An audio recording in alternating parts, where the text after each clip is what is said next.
difficulty of understanding how business should engage education and what education really should mean going forward in Nigeria? Well, you see, it's interesting, and that's my passion. So you see, incidentally, I'm also an academic. So there are two types of researches, or two types of knowledge, so to speak. There's pure research. And the pure research is good. That's where people go into areas of just trying to find out the phenomenon, the philosophy behind things. And then there's applied research. And what happens in applied research is that whatever you are trying to find out is aimed at a specific challenge. And both of them are good. And one of the things I've said is that from where we are today, I think perhaps we should take a more critical look at applied research and just understand what the challenges that affect us are and look for that. And then use our ivory towers as springboards for creating this kind of knowledge and solutions. So my idea is, I follow the principles of what Jesus Christ said to his disciples. So one of the things he said is, you will receive power when the Holy Ghost comes. But then he said, after they receive that power, that's pure research. But to what use? Then you will be my witnesses. And when he started describing where they will be his witnesses, he said first, in Jerusalem. Then in Judea. Judea is like the state or the region. Then in Samaria, which is like the next door neighbor to them, and before the uttermost part of the world. So you look at that principle, start from where you are. So I'm talking about, why don't we go for applied research and identify challenges that actually affect us as a nation? So we use our universities as springboards, so that we are not just writing papers and creating papers that are just purely esoteric and solve no imminent or visible challenge. I mean, those are good. Trying to know what's in the galaxy is very nice, but why don't we look at why do we still need to import maize, for example? Why is the traffic situation so bad? Because we can actually create knowledge with a view to solving those things. So we use evidence-based decisions to act. And that way, we then understand that while the universities and ivory towers are so well geared to doing this research, to create evidences, they work with the industry to solve those problems. So you see that the universities then become very, very relevant to industry. And then secondly, so it's the same practice. If you go to the US and even Canada, this is what they do. In Canada, they do what they call cooperative learning.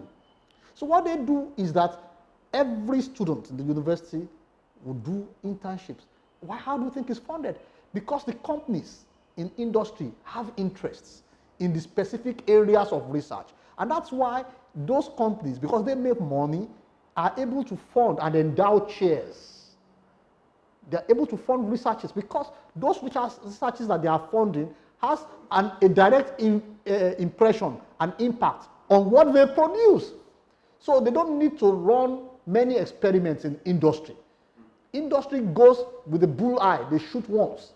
And secondly, the students themselves are now already getting exposed to exactly what they want to do. And that's why if you take a look at what happens in the US, and they talk about tech, a lot of techpreneurs, and people want to make it look funky that they dropped out of school. No, it's not that they are not dropouts in the real sense of it. What happened was that they were already working with real life challenges, and they already caught their passion. And they realized that at that particular point in time, they were prepared to solve those challenges. And in any case, what is knowledge if it doesn't solve problems? So what I say is that knowledge that doesn't solve problems remains in the realm of potential. It becomes kinetic when you can apply it to solve real life challenges. And that's why I have said that if we do the right things, even from our state, we can actually create, even where we are today, ivory towers that are very relevant and that meet world class. And industry will be, you take a look at even us here. We want to hire people. And we are saying there are no skills. And I find that to be very funny. The unemployment is so high, and yet we are saying there's no skills. It just doesn't make sense. Again, points back to some issues about the warped compensation mechanism. But again, it tells us that in the abundance of water, the fool is thirsty. So why don't we channel those people who are unemployed and give them relevant training and relevant education? Because one of the things that people have said about education, you see, and I like college education. I mean, after all, I went all the way to do a doctorate. But as long as I also know, I realize that what we learn in schools and colleges, nobody needs more than 1% of it to become significant in the world. And so when you get that bit of it, then of course you might realize that you are ready to face the world. So I'm saying that college education is good, but perhaps it's overrated. What we really need is life education. And I've said this several times, life education starts from proper home training. So we see a lot of people, they have the knowledge, they have the capacity to think, but they lack proper home training, they lack proper understanding of dealing with human beings, because there's absolutely no way any idea can become reality without people. They lack the capacity to manage human beings, and therefore their knowledge can never become anything significant. And this kind of knowledge actually begins from home. And that's why you see, if you went to a good school, the same school that I went, they taught us so many things. That's where you start learning you shouldn't fight. That teaches you restraints.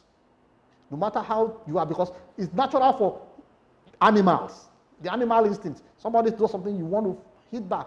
They teach you to suppress that. That's education. It's not taught in classrooms, but that's real life education.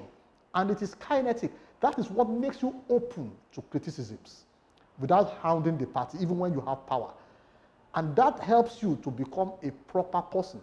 But it's never taught in formal classes.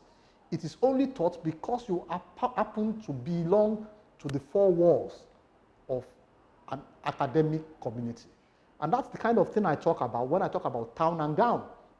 We need to ensure that the two of them go with the same vision of solving challenges. Look, we have so many challenges in Nigeria. Why are we, then we are now bedeviled by two things. People are now creating solutions, want to create solutions to the problem of America.